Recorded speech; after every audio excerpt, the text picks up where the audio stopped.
Sa isang gubat na walang tao, may nilalang na hindi dapat makita.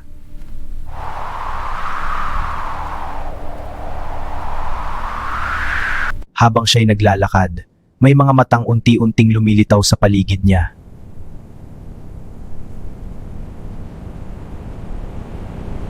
Akala niya hayop lang pero bawat hakbang niya, dumarami ang mga matang nakatingin sa kanya.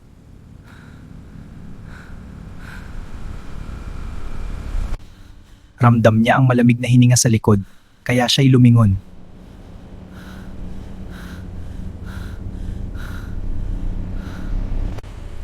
Hindi ito hayop, kundi mga nilalang na matagal nang nagbabantay sa kagubatang iyon.